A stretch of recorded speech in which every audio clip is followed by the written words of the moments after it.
Bonjour. Troisième, trigonométrie, correction de l'exercice 41, page 240. Il faut que vous ayez fait l'exercice. C'est un problème, il faut qu'il ait été rédigé correctement et le minimum, c'est faire un schéma. Je le cache. Vous pouvez faire pause à n'importe quel moment. Alors, exercice 41, nouveau stade de Bordeaux. Ivana, ici représentée,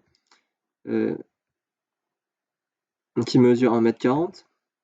Elle observe le nouveau stade de Bordeaux. En fait, elle observe pas le stade, elle observe une tribune. Apparemment, ça, c'est censé représenter une tribune.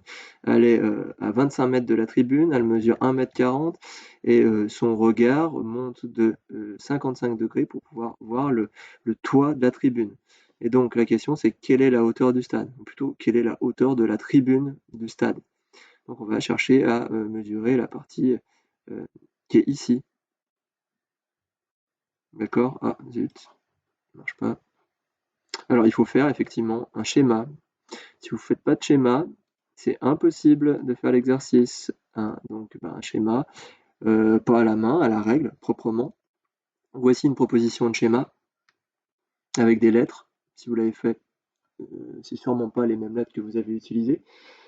Voilà, donc bon, peut-être que vous avez fait un schéma différent. Qu'est-ce qu'on cherche? On cherche la hauteur de la tribune, qui semble être la distance de B à A. AB, c'est une hauteur.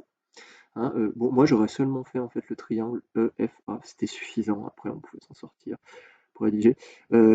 Pourquoi un angle droit ici? Bah parce que en fait c'est une hauteur, donc on a un angle droit ici avec le sol, donc on a encore un angle droit ici. Alors il n'y a pas d'indication, mais de toute façon, si on ne décide pas de mettre un angle droit là, on ne peut rien faire. Est-ce qu'on peut calculer directement cette longueur? AB? Non.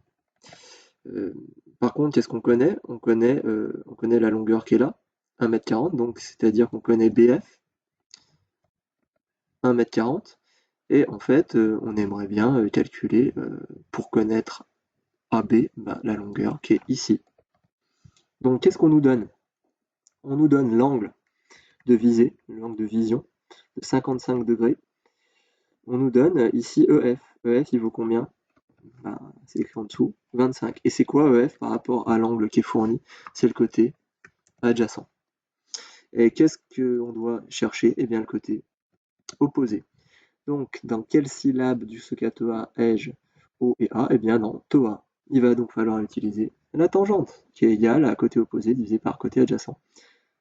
Je vous rappelle que vous pouvez faire pause à tout moment. Donc, allons-y pour calculer la longueur AF. Il faut dire dans quel triangle rectangle on se trouve.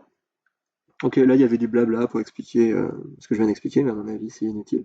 Donc on écrit tangente de l'angle E égale opposé sur adjacent. Donc l'opposé, c'est ce qu'on cherche, AF. L'adjacent, c'est ce qui est fourni, EF. Maintenant, on va remplacer par les valeurs. Voilà, 55 degrés. Là, on pouvait mettre qu'une seule lettre, c'était suffisant. Parce que dans le triangle AFA, il n'y a qu'un seul angle de sommet E. Mais bon, c'est juste. Vous pouvez utiliser l'égalité des produits en croix. Ce qui va nous donner, si on rajoute sur 1 à tangente 55 degrés divisé par 1, ce qui va nous donner AF égale 25 fois tangente 55. Ou alors, il y a un autre moyen de réfléchir. On peut dire, bah tiens, on a 55 degrés. 55 degrés, c'est plus grand que 45. Donc, en fait, contrairement à l'impression qu'on a sur la figure, le côté opposé, il va être plus grand que le côté adjacent. D'accord? Et puis aussi, dernière méthode, donc si on part de ce principe, eh bien on cherche quelque chose qui fait plus de 25. Hein, donc si on divise et qu'on trouve quelque chose qui est inférieur à 25, c'est qu'on s'est trompé. Et si on multiplie, qu'on trouve que c'est plus grand que 25, c'est que c'est juste. Autre manière de voir, il suffit d'avoir appris sa leçon. Dans la leçon, on a dit que pour passer du côté adjacent au côté opposé, qu'est-ce qu'on fait? Eh bien, on multiplie toujours par la tangente.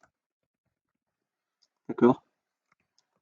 C'est-à-dire, pour passer de ce qui est le plus proche, adjacent, à côté de, à opposé, le plus loin, on multiplie par la tangente. Toujours, toujours. Donc, effectivement, Ça va être ça, et on va obtenir une valeur approchée. Alors, on vous demandait pas, on vous disait quelle est la hauteur du stade. Donc là, déjà, c'est pas à la hauteur du stade. On vous demande pas au mètre près, il n'y a pas de précision. Donc là, ils ont arrondi au décimètre près ou à 10 centimètres près. Vous pouviez arrondir au mètre près, ça aurait fait 36 mètres, et comme c'était juste aussi, étant donné qu'il n'y avait pas de précision. Est-ce que j'ai répondu à la question? Non, on cherche en fait AB, et là on a calculé AF. Donc, deuxième calcul, deuxième partie. C'était bien de déjà sauter une ligne ici, hein, pour qu'on comprenne que c'est un deuxième raisonnement. Mettre à la rigueur un petit symbole pour qu'on comprenne aussi qu'on est affaire à une autre partie. Donc AB, en effet, c'est égal à AF plus FB.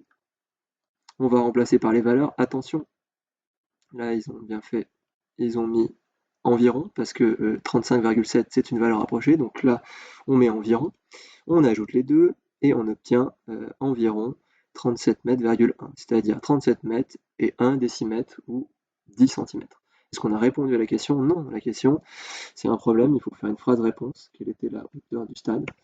La hauteur du stade de Bordeaux, ou le stade de Bordeaux, mesure environ 37,1 mètres de hauteur. N'oubliez pas les unités, c'est pas le stade, c'est la tribune du stade de Bordeaux. Voilà.